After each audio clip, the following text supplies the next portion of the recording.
So today I'm going to talk about style consistency. I don't think I've talked about this for a while, but I know I've talked about it before. I don't remember what my opinions on it were, so who knows? Maybe this will be a repeat, maybe it won't be. Maybe it'll be a new, fresh take. My opinion on it is constantly changing. I guess my opinion is always changing on style, not necessarily style consistency. Anyways, this is a little bit of a ramble. I don't have a script. So, style consistency.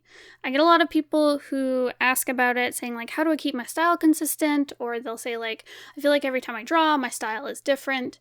And I think this definitely can be a product of when you're learning art. I did not have a consistent style when I was learning art. And I think that's just because at the time I was just a sponge for art knowledge and art improvement. So some parts of my style I thought were my style, but it was actually, I just didn't know how to draw faces. So that is why my quote unquote style looked like that, is because I didn't know what I was doing. And the more I learned about how to draw faces or bodies or whatever, the more, my style changed, but my art improved because I learned a lot more of the fundamentals. So if you are having the same problem where your style is constantly changing, it could be just that you're learning and your style isn't actually changing all that much. And I think another thing with style is that things you think are part of your style might not actually be. You might have a certain way that you draw eyes. You could say I draw kind of anime, kind of cartoony eyes. I draw them this certain way. And that is a signature of my style. My characters can look like whatever, but as long as they have these eyes, this is my style. But if you had, say, someone else look at your work, they might say oh, your style is really characterized by your line quality or how clean and neat your stuff is. I know one that really shook me when I was first learning how to draw was people would always say well, I thought my style was very loose and gestural and fluid and stuff. And some people would look at it and they're it's just messy. Nothing makes sense. None of the lines connect. This looks like an unfinished piece. This doesn't feel like a conscious style choice. This just feels messy. And I remember that really shook me when I first learned that. I was my style is just messy and gross. But like I said, the truth is I was just still learning. And I think that early on, trying to make a style and stick to it, in some ways it made me not want to grow, because I'd say well, my stuff is just messy, that's my style, so I'm not going to try cleaning it up. Even though, the more I learned about art, the less messy my art has become. Don't get me wrong, lots of my art is very messy. Still.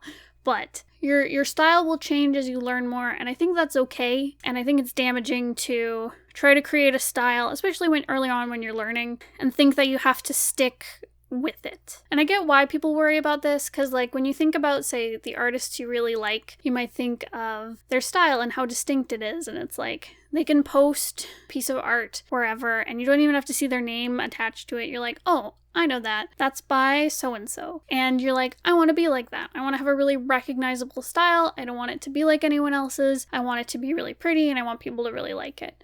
And I totally get that. And you're going to get there.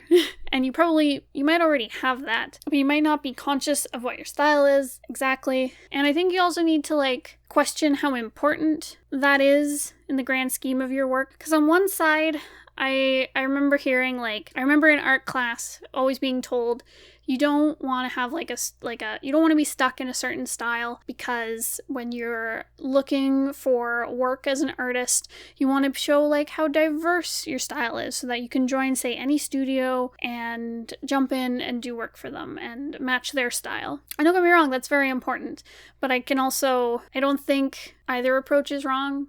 It really just depends on what you want. Man, this sounds really wishy-washy. Because on one hand, having a really versatile skill set is really important, because you do, depending on what kind of work you want to do, that could be what you need for your work. You could need to be able to jump into other people's projects and mimic their style. Or, to get work, you might need to be able to do realistic style over here doing portraits and cartoony style over here doing comics. And there's nothing wrong with having both. There's nothing wrong with having lots of styles under your cap, I guess. But I also understand the importance of having a brand, which is definitely tied to your style. And it's that concept of just people, when they see your art, they know who it's by, and they'll be happy to see one piece by you and then look at the rest of your work and it all fits together. It all looks like it's done by the same person, and they like that. They want the consistency. So I understand that it's very important on either side. And I think it's definitely important to know that. If you're really worried about needing a really consistent style, the truth is you don't need one. If you don't want one, if you like having a really diverse skill set, being able to draw multiple different styles, that's fine. That's valid. They're all you. They'll all be recognized as you, and you can appeal to wider markets. But honestly, even with all this in mind, I personally don't care too much about style. Like I said, I've had, especially early on, I find I have very little control over my natural style. And I also think there's a distinction between your natural style and then stylizing something for a project. So for example, my natural style is just things that I do inherently when I'm sitting down and drawing and not thinking about what I'm drawing, which sounds kind of bad, but like just what I do when I'm running on my art instincts and not super thinking about it too hard. I definitely tend towards certain things. Like I tend to do heads that are a little too big and really big expressive eyes and big expressive faces. I like to have really loose lines. I like stark black and white stuff. Like this is all stuff that is very, I guess, that's like my natural style. And some of that I'm not even sure about, because I know the way I see my style is probably different than how other people see my style. This became very apparent when I did like a style swap with another YouTube artist, Volti, and what she did with my work was like, I was like, oh, yeah, that is my stuff, but like, it's also like different than how I pictured it, you know? Because like in its essence, it was my style, but it was also different, and I was like, huh, the things I consider my style maybe aren't what other people see my style as. And I've gotten that same feeling when I ask like Bones, like, hey, how would you describe my style? And he was the one who's like, you know, you do like big heads and big expressive eyes, which before I probably wouldn't have said. Before I would have said like, I do like anime inspired stuff. And he's like, no, it's like a little more cartoony than anime, but like I can see kind of the influence there, but still it's like the way I saw it is very different than how other people see it.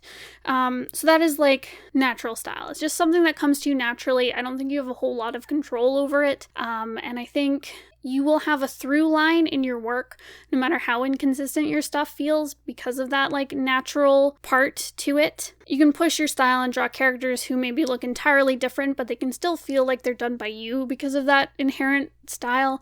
And I know that's probably really frustrating. It still frustrates me that I don't have control over it. But on the other side, I think there are things you can do to really get more control over your style. And that is planning out a style guide for a certain project.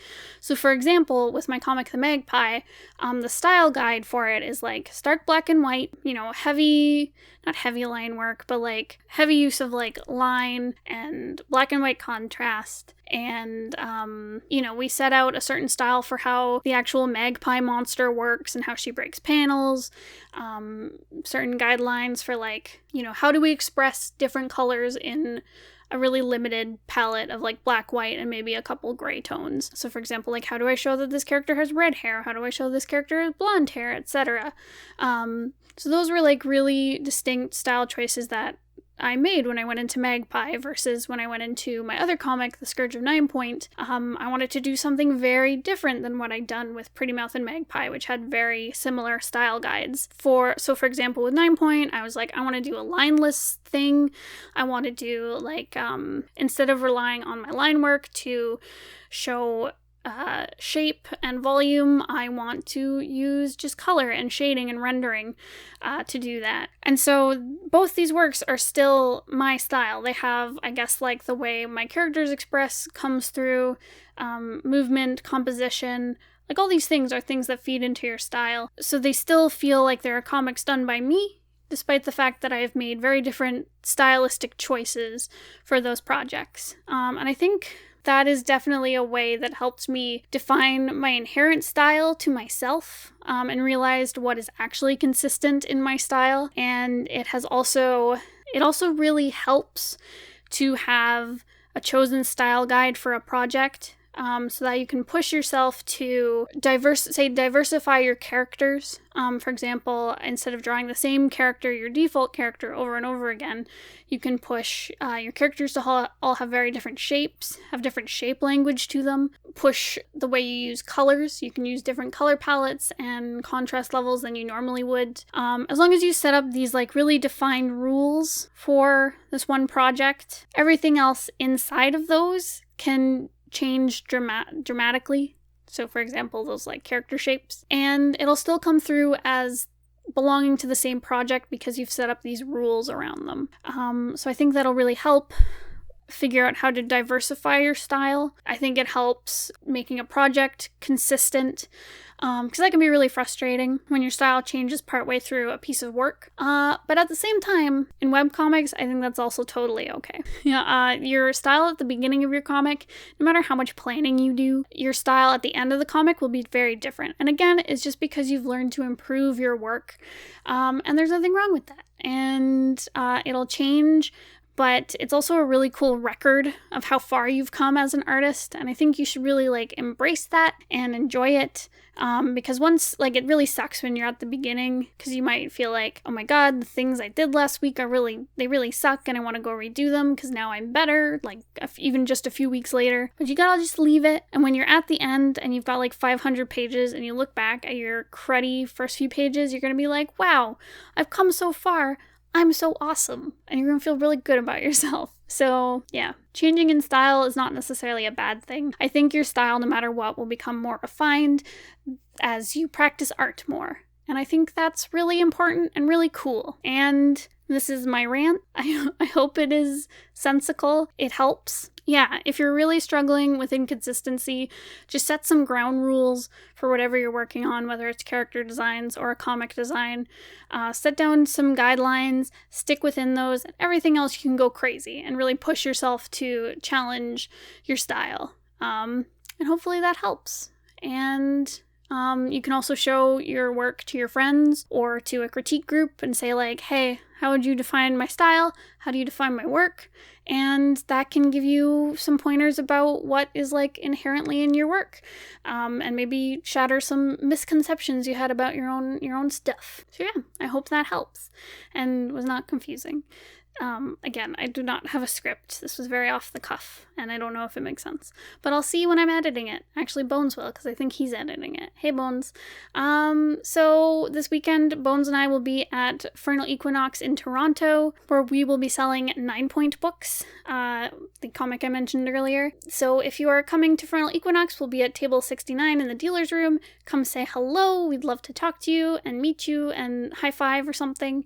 But if you won't be there, you can also find our books on our Etsy store. There should be a link in the description, and you can go read them there, I guess. Anyways, I'll see you later. Thank you so much for watching. Goodbye!